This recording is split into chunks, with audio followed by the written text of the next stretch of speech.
అధ్యక్షుడు ట్రంప్ దెబ్బతో stock market కుప్పకూలిపోయింది. మెక్సికో, కెనడా, చైనా, జపాన్ ఇలా విదేశాలకు సంబంధించిన స్టాక్ మార్కెట్ పూర్తిగా డమ్మాలైపోయాయి.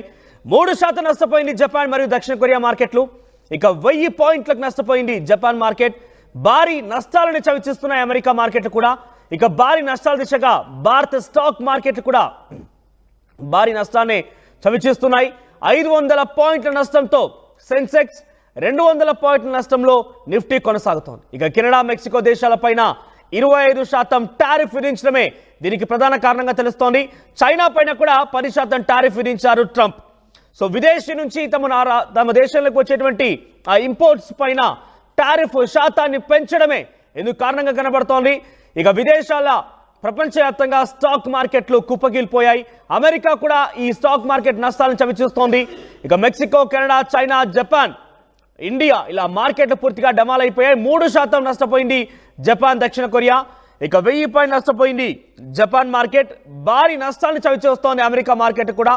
సో 500 పాయింట్ నష్టంలో సెన్సెక్స్ ఉంటే భారత్లో 200 పాయింట్ నష్టంలో నిఫ్టీ కొనసాగుతోంది.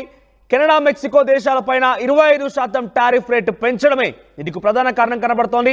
ఇక చైనా పైన కూడా 10% టారిఫ్ రేట్ని పెంచేశారు మోదీ, అటు Trump.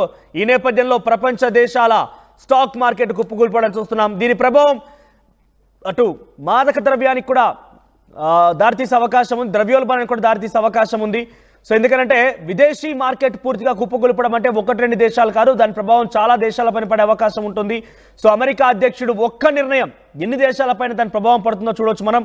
Japan, China, Canada, Mexico ఇలా విదేశీలపైన కూడా చాలా పెను ప్రభావం పడే అవకాశం ఉంది.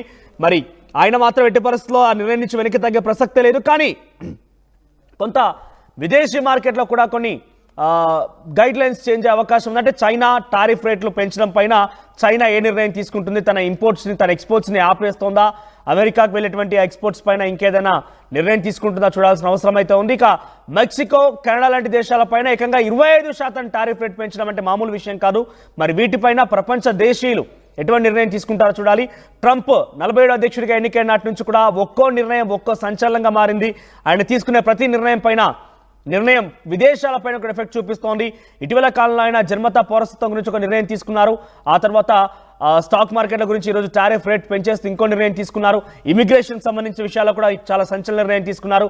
ఇప్పటికే మనం చూసాం ఇమిగ్రేషన్లకు సంబంధించి ఆ అధికారులు విస్తృతంగా ఏకంగా ఇళ్లలోకి వెళ్ళి తనిఖీలు చేసి అక్కడి వారిని అంతా కూడా పంపించే ప్రయత్నం చేస్తుంటే విదేశీయులంతా కూడా ఒకసారి అల్లాడిపోతున్నారు. ఎప్పుడు ఏ వైపు నుంచి ట్రంప్కు సంబంధించి అధికారులు వస్తారో, తమపై వేటు వేస్తారో, ఏదైనా కొంత చర్యలు తీసుకుంటారో అంటూ కొంత ఆందోళన వ్యక్తపరుస్తున్నారు. బ్రెజిల్కి సంబంధించి మనం చూసాం ప్రత్యేక విమానంలో సుమారుగా 100 మందికి పైగా కాళ్ళకి చేతులకి సంఖ్యలు వేసి పంపించే విధానం చూసాం. సో ఇప్పుడు మరోసారి ట్రంప్ నిర్ణయం విదేశీ మార్కెట్ పైన ప్రభావం చూపించింది. ఈ ప్రభావం కారణంగా కొన్ని కోట్లు నష్టపోయారు విదేశీ మార్కెట్ మొత్తం కూడా. సో ప్రెసెంట్ ఇండియాలో కూడా ఎఫెక్ట్ పడుతోంది. ఇండియాలో పడేటువంటి ఎఫెక్ట్ పైన 500 పాయింట్ల నష్టంలో సెన్సెక్స్ కొనసాగితే 200 పాయింట్ల నష్టంలో నిఫ్టీ కొనసాగుతోంది. మరి ట్రంప్ నిర్ణయం పైన విదేశీ మార్కెట్లో విదేశాలు అంటే ఇతర దేశాలు ఎటువంటి నిర్ణయం తీసుకుంటాయో చూడాలి మరి.